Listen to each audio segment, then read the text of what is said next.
सहनाववतु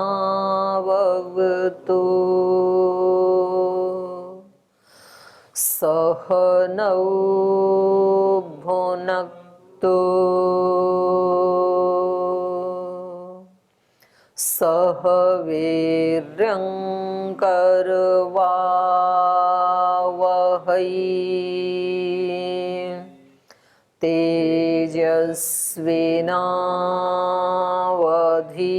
तेजस्विनावधीतमस्तु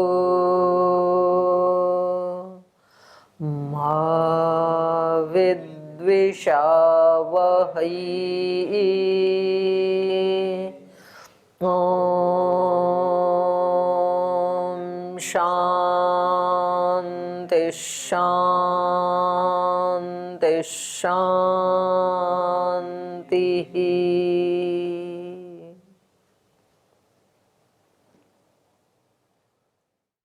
न्याय दर्शन के चतुर्थ अध्याय का प्रथम आनेक समापन की ओर है अभी, और यहाँ पर जो 12 प्रमेय हैं उनमें अंतिम प्रमेय अपवर्ग, उसकी परीक्षा चल रही है। तो यहाँ पर पूर्व पक्षी का कथन है कि अपवर्ग तो मनुष्य का हो ही नहीं सकता है। तो इसके लिए 3 हेतु दिए इन्होंने कि एक तो ये ऋणों से बंधा हुआ है, दूसरा प्रवृत्तियों से बंधा हुआ है, तीसरा क्लेशों से बंधा हुआ है।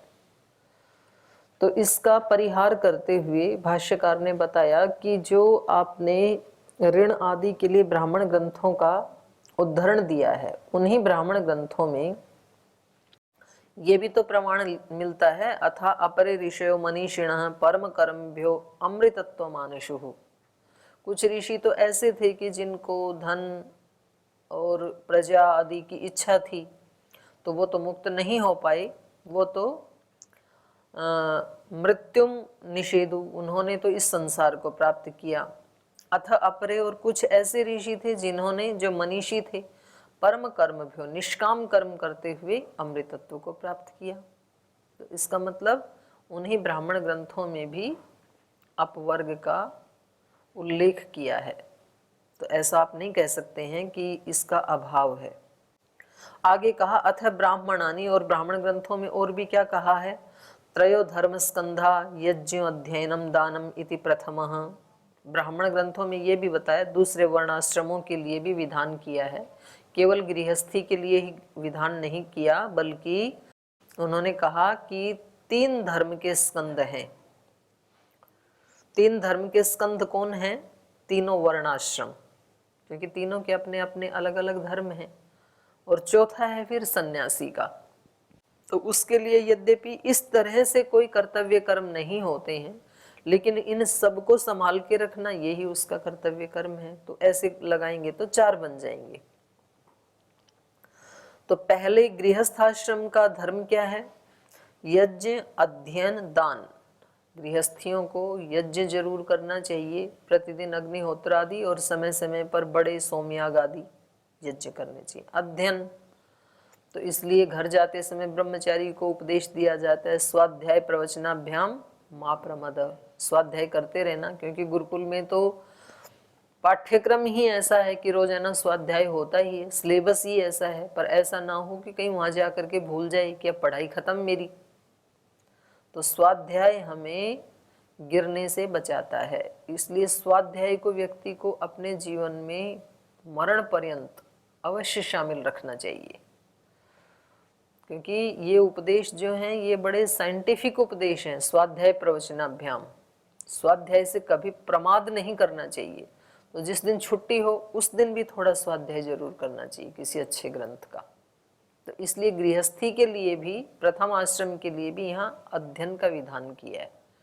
ये नहीं कहा कि भाई तुम तो अपना धन आदि कमाते रहना और दान आदि देते रहना, वो भी है, लेकिन उसके साथ साथ स्वाध्याय भी बहुत जरूरी है, अध्ययन भी बहुत जरूरी है। तो हर गृहस्थी को कोई ना कोई ऐसा आर्ष ग्रंथ अपने स्वाध्याय के लिए लगा करके रखना चाहिए रोजाना के लिए। चाहे उसका सुबह सुबह थोड़ा अध्ययन करें, या शाम को सोते समय करें, या दिन में टाइम मिले तो अपने ऑफिस आदि में रख लें, लेकिन जरूर करना चाहिए अध्ययन। और तीसरा है दान। गृहस्थाश्रम के पास जो कुछ है वो सारा उसके अपने लिए नहीं है, उसमें बाकी 3 आश्रमों का भी हिस्सा है। तो इसलिए हमारे यहाँ पर ये वैदिक निर्देश ही है गृहस्थ को कि वो 10% दान अवश्य करे। यदि वो ऐसा नहीं करता है तो पाप का भागी है। तो ये 3 तो उसके लिए बताई, यज्ञ, अध्ययन, दान। तप एवं द्वितीय, जो दूसरा आश्रम है वानप्रस्थ, तो उसके लिए है तप। उसको ज़्यादा से ज़्यादा तपस्या करनी चाहिए, ज़्यादा से ज़्यादा समय उसको तप करने में लगाना चाहिए। अब ऐसा नहीं है कि उसके लिए इसकी दान की, यज्ञ की, अध्ययन की निषेध कर दिया, ऐसा नहीं, वो भी करना है, पर उसके साथ साथ इसको मुख्य रूप से इसका बताया तपस्या करना। ब्रह्मचर्य आचार्य कुलवासी इति, और जो तीसरा आश्रम है ब्रह्मचर्य आश्रम, और जो आचार्य कुल में रहने वाले हैं आचार्य कुलवासी, जो वेदांत में कहा बिल्कुल वैसा यहाँ पर है। ये ब्रह्मचर्य का धर्म का पालन किन के लिए है? आचार्य कुलवासी, जो आचार्य के कुल में रहते हैं, उसके इधर उधर रहते हैं उनकी बात नहीं है। ये जो अपने आचार्य के कुलवासी हैं, जो तृतीय आश्रम है, ते अत्यंतम आचार्य कुले अवसादयन सर्वे एव एते, तो वो अपने आप को आचार्य कुले, आचार्य के कुल में, अवसादयन, अपनी इच्छाओं को मारते हुए, अपने मन को मारते हुए, अत्यंतम, अत्यंत, ऐसा नहीं कि कुछ इच्छाएं आचार्य की पूरी कर देते हैं, कुछ अपनी नहीं, अपनी इच्छाओं को अत्यंत नष्ट करते हुए, अवसादयन। उसमें कष्ट भी होता है तो कष्ट उठाते हुए भी। अवसाद यदि लगता है ब्रह्मचारी को तो अवसाद से युक्त होते हुए भी वही करना है जो आचार्य कह रहे हैं। जो आचार्य के कुल में निवास करता है उसके लिए ये धर्म है। सर्वे एव एते पुण्य लोका भवंती, और ये तीनों के तीनों वर्णाश्रम वाले पुण्य लोक के भागी होते हैं, पुण्य लोकों को गमन करते हैं। ये ब्रह्म संस्थ अमृतत्वम एति, और ब्रह्म में स्थित ये चौथा आश्रम है। जो चौथा आश्रम है सन्यासी का, उसको कैसा रहना चाहिए? ब्रह्म संस्थ, हमेशा ब्रह्म में स्थित होकर के और अपने कर्तव्य कर्मों को, सेवा आदि कर्मों को करता रहे, तो फिर ये अमृतत्वम एति। तो चारों के चारों वर्ण आश्रम अपने अपने धर्म में स्थित होते हुए अमृतत्व को प्राप्त कर सकते हैं। तो ये वचन भी किसका है? ब्राह्मण ग्रंथ का। तो इससे क्या पता लगा? ब्राह्मण ग्रंथ भी चारों वर्ण आश्रमों को मानते हैं। एतम एव प्रव्राजिनो लोकम अभीप्संत प्रव्रजंती इति। एतम एव, इस लोक की अभीप्सा करते हुए, कौन से लोक की? अमृत लोक की। एतम एव लोकम अभीप्संत, इसी लोक की अभीप्सा करते हुए, प्रव्राजिन, जो सन्यासी लोग हैं, प्रव्रजंती, वो सन्यास को प्राप्त हो जाते हैं, उनको अमृतत्व की अभीप्सा है। अथ खलु आहु काममय एव अयम पुरुष है, इसलिए कहा है कि ये जो पुरुष है, ये जो आत्मा है, ये कैसा है? काममय, कामना वाला है ये। और ये कैसी कामना करता है? जिसके साथ रहता है ना वैसी कामना करता है ये। संसार शरीर आदि के साथ रहता है तो संसार की, इंद्रियों के विषयों की कामना करता है, और सूक्ष्म स्थूल शरीर से मुक्त होकर के जब ये मुक्ति में होता है तो ईश्वर के काम से युक्त हो जाता है, तब सत्य काम हो जाता है। सत्य काम माने, सत्य माने ईश्वर, ईश्वर की ही कामना वाला, ईश्वर की कामनाओं के साथ अपनी कामनाओं को मिला देने वाला हो जाता है। जिसके साथ रहता है ये, तो दो हैं इसके साथ रहने के लिए ऑप्शन, या तो संसार के साथ रहेगा या तो ब्रह्म के साथ रहेगा, लेकिन है ये काममय। काममय एव अयम पुरुष इति स यथा कामो भवति तथा क्रतु भवति। तो जैसी इसकी कामनाएं होंगी, संसार के साथ रहेगा तो कामनाएं सांसारिक होंगी, ईश्वर के साथ रहेगा तो कामनाएं ईश्वरीय होंगी। जैसी इसकी कामनाएं होती हैं तथा क्रतु भवति, वैसे ही संकल्प होते हैं इसके। यथा क्रतु भवति तथा कर्म कुरुते, और जैसे संकल्प होंगे वैसे कर्म करेगा। यत् कर्म कुरुते तद अभिसंपद्यते, और जैसे ये कर्म करता है वैसा ये हो जाता है। इति कर्म भी, बिल्कुल यही बात गीता में भी कही है। श्रद्धामयो अयम पुरुषः यो यत् श्रद्धः स एव स। जैसी जिसकी श्रद्धा वैसा ही वो आत्मा। राजसिक श्रद्धा तो राजसिक व्यक्ति, तामसिक श्रद्धा तो तामसिक व्यक्ति, सात्विक श्रद्धा तो सात्विक व्यक्ति। यही बात यहाँ पर भाष्य में कही है। इति कर्म भी संसरणम उक्त्वा प्रकृतम अन्यत उपदिशन्ति। तो कह रहे हैं इति इस प्रकार से कर्म भी संसरणम उक्त्वा, कर्म माने कर्तव्य कर्म, अपने जो वर्णाश्रम धर्म जो कर्म हैं, तो ब्राह्मण ग्रंथों में कर्म के द्वारा संसरणम उक्त्वा, संसरण माने संसार की प्राप्ति को बता करके, प्रकृतम अन्यत उपदिशन्ति, फिर वहां पर कुछ और उपदेश दे रहे हैं। इति नु कामयमानो यथा यथा कामयमानो अकामो यो अकामो निष्काम आत्मकाम आप्तकाम भवति न तस्य प्राणा उत्क्रामन्ति। ऊपर के जो इन्होंने विधान किए अलग अलग वर्णाश्रमों के, उनकी तो गति बताई पुण्य लोकों में, वो सब पुण्य लोक को जाते हैं।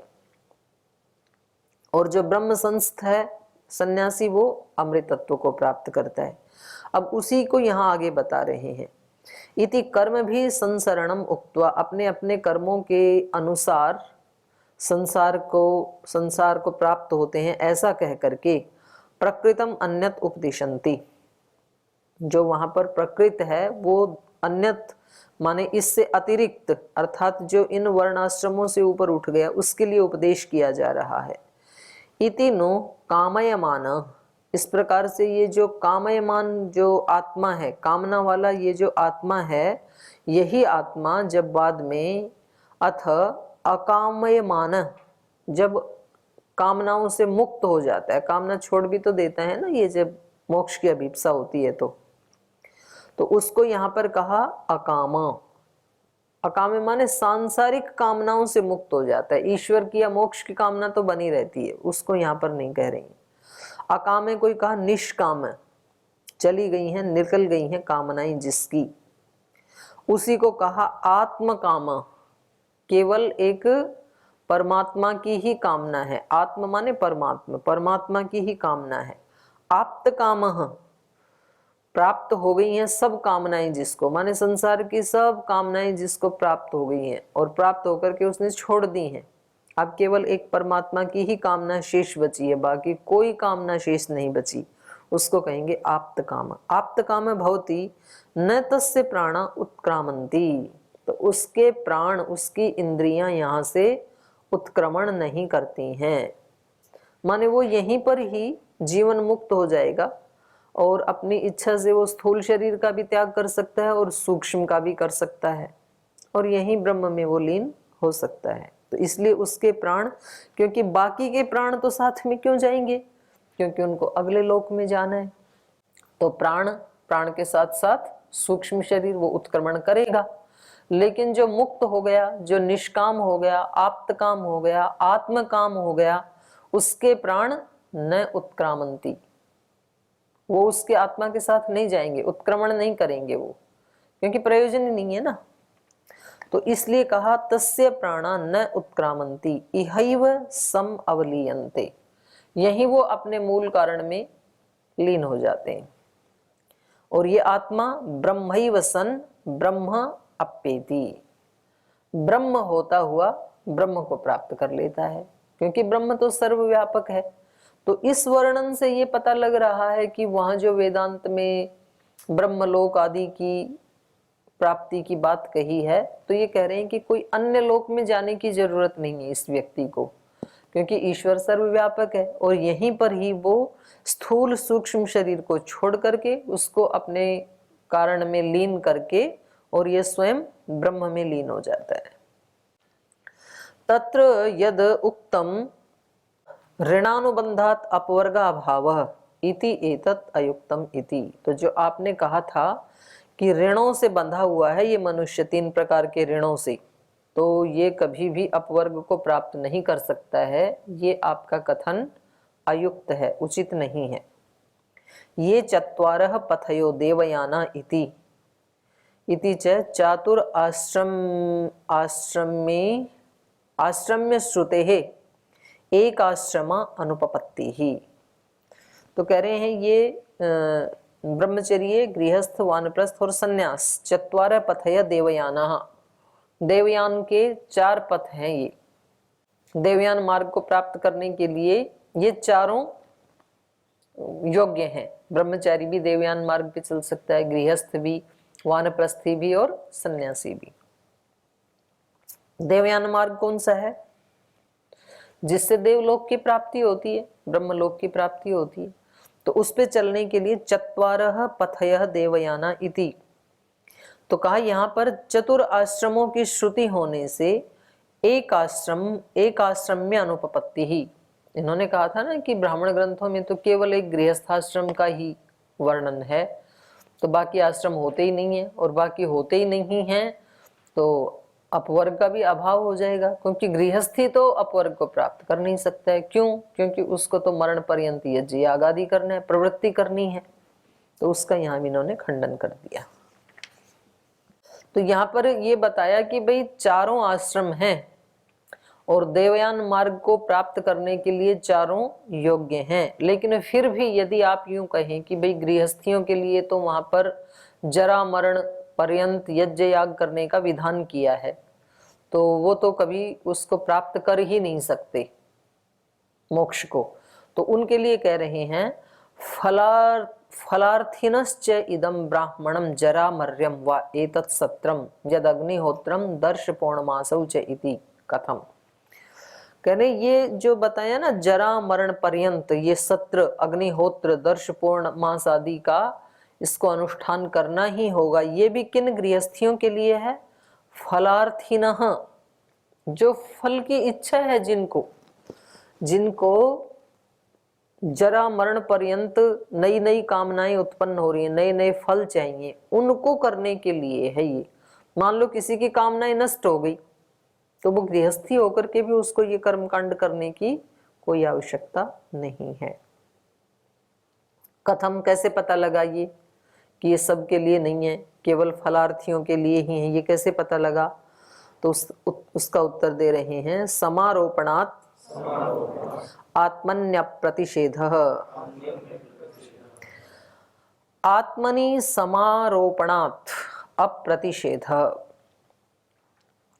आत्मनि, अपनी आत्मा में ही, माने वैसे तो गृहस्थी को जब तक उसको फल की इच्छा है तो अग्निहोत्र, दर्श पौर्णमास आदि स्त्री ये करते ही रहना चाहिए, पर मानो किसी की सब कामनाएं नष्ट हो गई कि अब मेरे को केवल भगवान की ही कामना है, मेरे को ब्रह्म की ही कामना है, तो फिर उसको बाहर की अग्नियां प्रज्वलित रखने की आवश्यकता नहीं है। वो अग्नियों को कहाँ समारोपण कर लेता है? आत्मनि।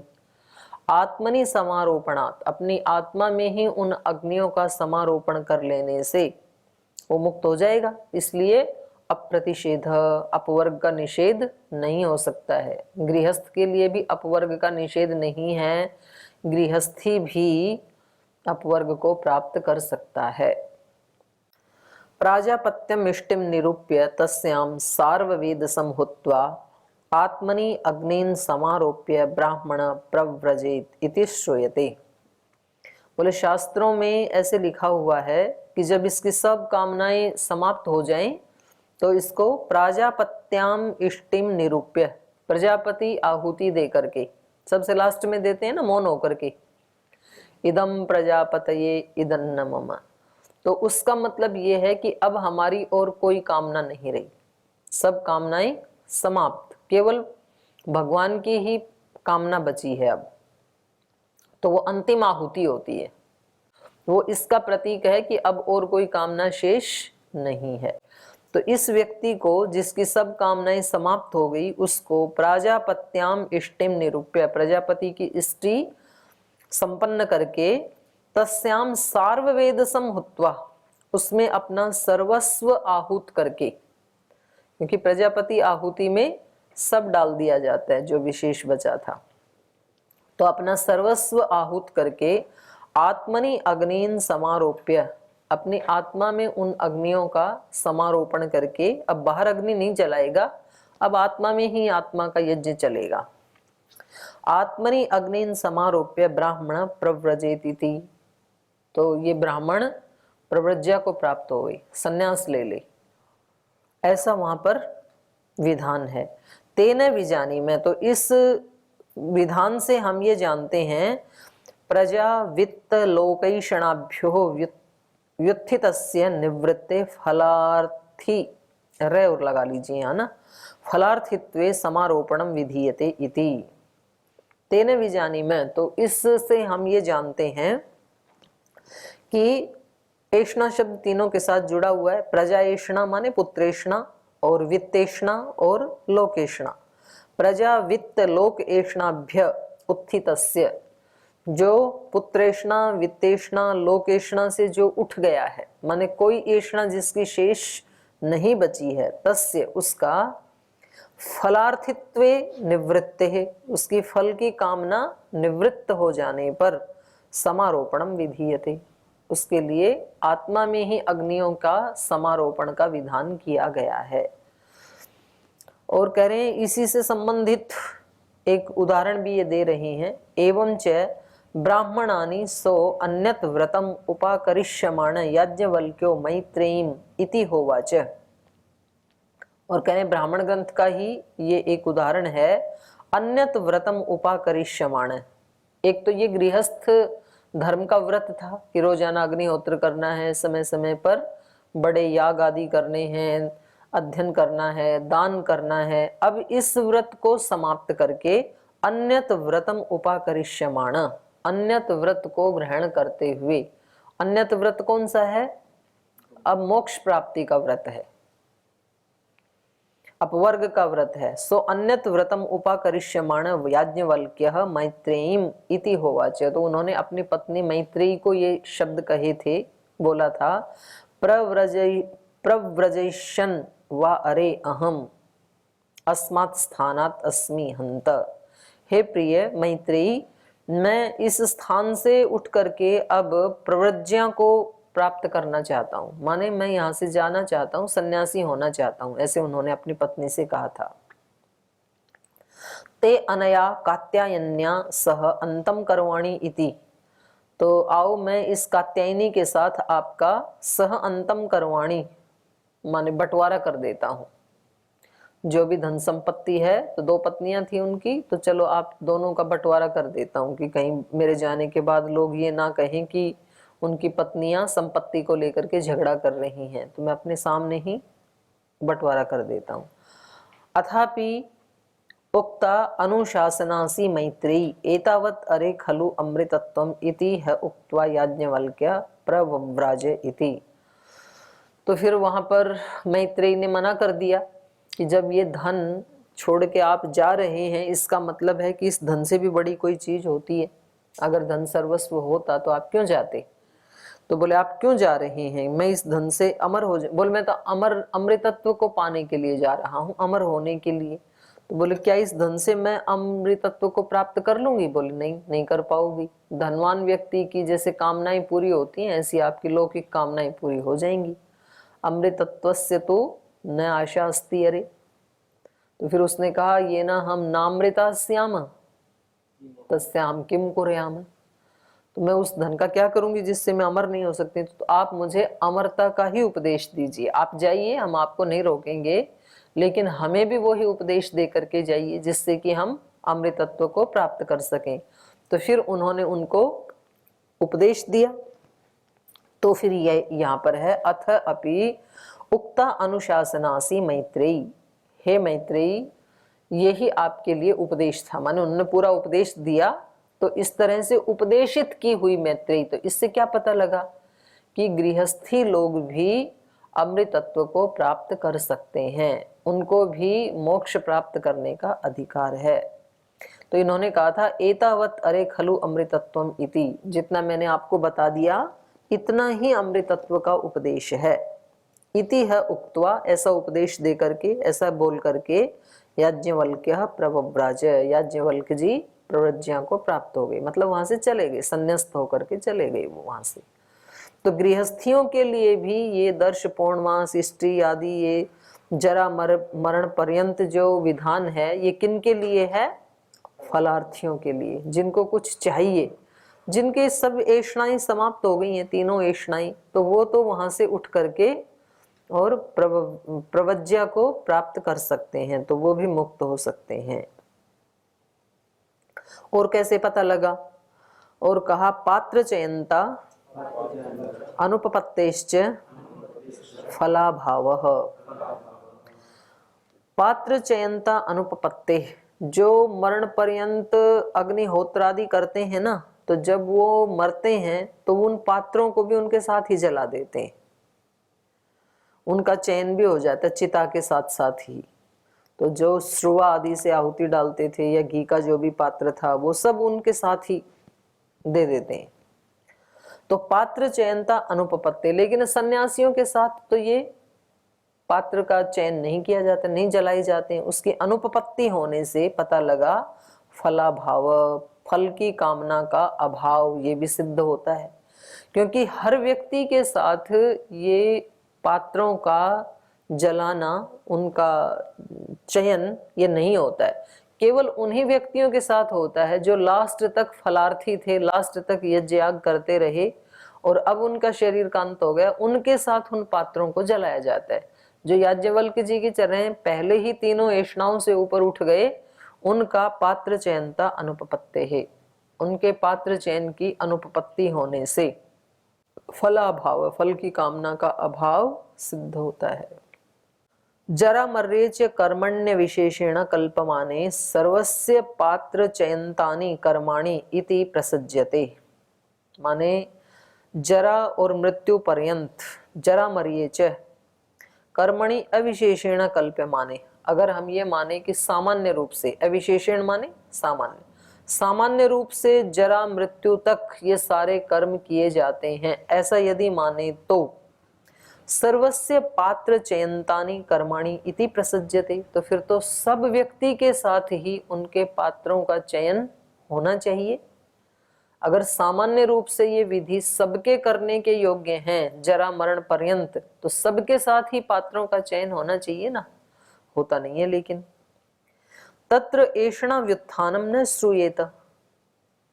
लेकिन उन गृहस्थियों में जो तीनों ऐषणाओं से ऊपर उठ गई, पुत्रेषणा, वित्तेषणा, लोकेषणा से जो ऊपर उठ गए, उनके लिए पात्र चयन न श्रूयेत, नहीं सुना जाता, नहीं देखा जाता है। एतद् हस्म वै तत्पूर्वे ब्राह्मणा। तो कह रहे हैं एतद् हस्म वै, निश्चित रूप से इसी कारण से तत्पूर्वे ब्राह्मणा, पूर्व काल में जो ब्राह्मण होते थे, कौन से ब्राह्मण? अनुचाना विद्वांस, जो सर्वोत्तम वैदिक विद्वान होते थे, जिनको भगवान की कामना होती थी, तो वो कहते थे प्रजाम न कामयन्ते, हमें प्रजाओं की कामना नहीं है। प्रजाम है अनुचाना माने विद्वान, सर्वोत्तम विद्वान। अनुचाना विद्वांस, सर्वोत्तम जो विद्वान है वो प्रजाम न कामयन्ते, प्रजाओं की कामना नहीं करते। वो कहते थे किम प्रजा करिष्याम, प्रजाओं का क्या करेंगे? येषाम नह अयम आत्मा अयम लोकः, क्योंकि हमारा ये जो आत्मा है, हमारा ये जो आत्मलोक है, तो यही सर्वस्व है, ये हमें तो यही सुख देने वाला है, पुत्र से भी ज्यादा। हमारा जो आत्मा है यही हमें पुत्र से भी अधिक सुख देने वाला है, तो हम पुत्रों की इच्छा नहीं करते, पुत्रों का क्या करेंगे? तेह स्म पुत्रैषणायाश्च वित्तैषणायाश्च लोकैषणायाश्च व्युत्थाय अथ भिक्षाचर्यम चरन्ति इति। तो वो इन तीनों ऐषणाओं से ऊपर उठ करके भिक्षाचरण करते थे, चले जाते थे अरण्य में और वहां भिक्षा वृत्ति के ऊपर रहते थे। ऐषणाभ्यश्च व्युत्थितस्य पात्र चयंतानि कर्माणि न उपपद्यन्ते। और जो इन ऐषणाओं से ऊपर उठ गए तो उनके लिए ये पात्र चयन के कर्म का विधान नहीं है, नहीं होता था, क्योंकि वो करते ही नहीं यज्ञ याग आदि, पहले छोड़ दिया उन्होंने, तो पात्र भी नहीं है उनके पास, नहीं है तो उनका चयन भी नहीं होगा मृत्यु के समय।